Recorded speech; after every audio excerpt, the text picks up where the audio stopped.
Ready to go whenever you are. Good afternoon, everybody. My name is Marcus Collier-Wright. I'm co-founder and CTO of Neutron Star Systems, and with us, the future is electric. The problem that we are solving is that current propulsion systems do not meet our customers' needs.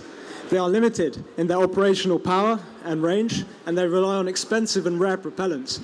What this means is that they can't be optimized to customer needs, and the full potential of missions remains inaccessible. Our solution is Supreme, a next-generation electric propulsion technology. We combine two key technologies: widely researched applied field magnetoplasmodynamic MPD thrusters and highly industrially mature high-temperature superconductors. This combination gives us a propulsion system which is efficient, scalable, and can run on alternative propellants. As a result, we can optimize our solution and provide versatility, flexibility, and customizability to our customers, reducing their costs. So, how do we stack up against the competition? Well, we've taken two metrics to assess this: efficiency and speed, or thrust.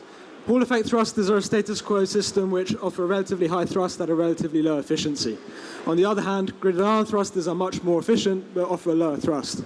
With Supreme, we can offer the best of both worlds. We can offer you efficiency, we can offer you high thrust, we can offer whatever the customer needs.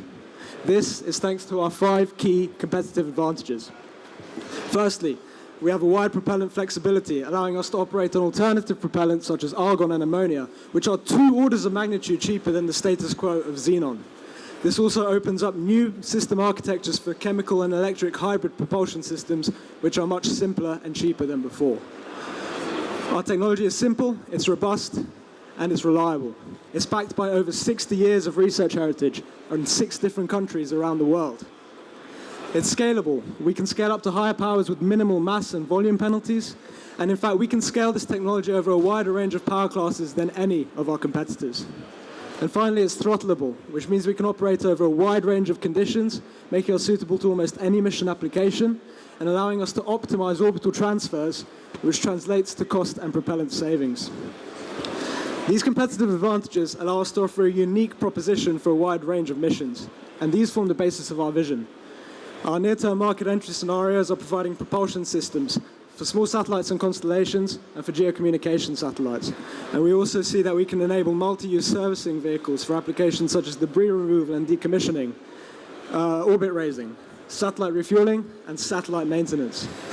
Looking towards the midterm, we see that we can enable a lunar-based economy with services such as lunar gateway logistics, cargo transfers from the Earth to Moon, and lunar servicing missions. And looking even further ahead, our technology enables Mars missions such as Mars cargo transfers, crewed flights using electric propulsion, and the establishment of a Mars gateway, all the while supported by deep space science and exploration missions and asteroid mining markets. In short, our vision with our technology is to enable this next generation of spacecraft missions. So to put this into some context, we've evaluated the potential opportunity that this technology offers. We see these markets coming to the market at regular intervals as a direct consequence of our technology being developed. And we predict annual revenues of over 500 million euros by the year 2038. Our technology can make the market. We have the team to capitalize on this great opportunity. Our core management team offers over 80 years of combined industrial experience and a wide variety of expertise in fields such as superconductors, electric propulsion systems, spacecraft systems engineering, and project management. Our technology expert, Professor Georg Herdrich from the University of Stuttgart, is the leading authority on MPD technology in Europe and has overseen the production and testing of the most advanced MPD prototype anywhere in the world. To support us, we've assembled a young, dynamic, motivated, and multicultural team. They've worked together for over 2 years. They have a fantastic chemistry. They give us the determination and the flexibility to overcome the challenges with which we are faced. So today, we are looking for a seed funding of 1.6 million euros to operate the company for the first 18 months. And in this time, we will achieve 3 key milestones. Firstly, the development of a superconductor-based 5-kilowatt demonstrator. Secondly, the securing of key intellectual property. And thirdly, and most importantly, the closing of commercial deals with our most important customers. We believe we have a very special opportunity to do something unique with this technology. If you'd like to join us on this adventure, or you'd like to find out more, we'd love to talk to you. You can find us at the rest of the event, or you can get in touch with us over phone or email. Thank you very much for listening.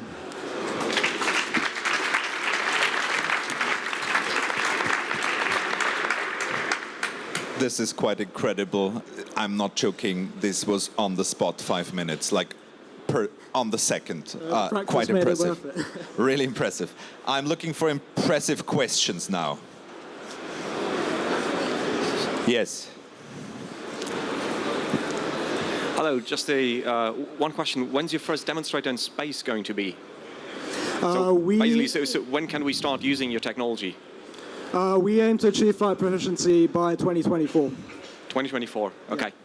Thanks. Yes, Airbus. And what size will that first demonstrator be? And then how long will it take you to do the scale up to some of your wonderfully grand ambitions? Well, the beauty of our market entry scenarios is that we bring that in at sort of current power classes of about 5 kilowatts. That's our ideal first demonstrator. For the small satellites, we can scale down to 1 kilowatt.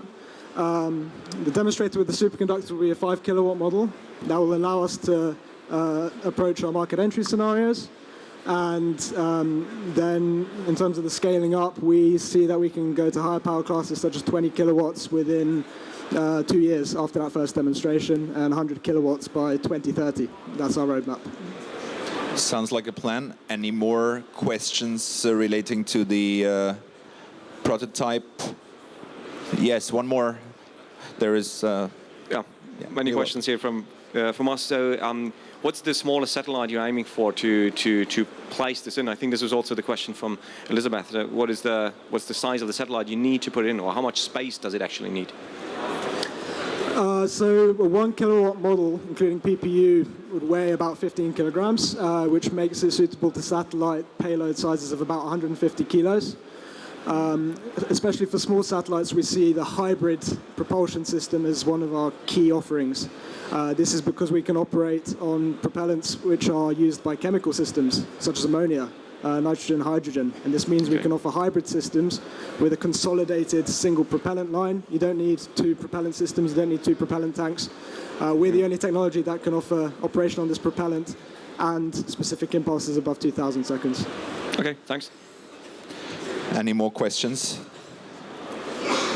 We still have a bit of time because we lack one startup, and I would be very happy to give this time to...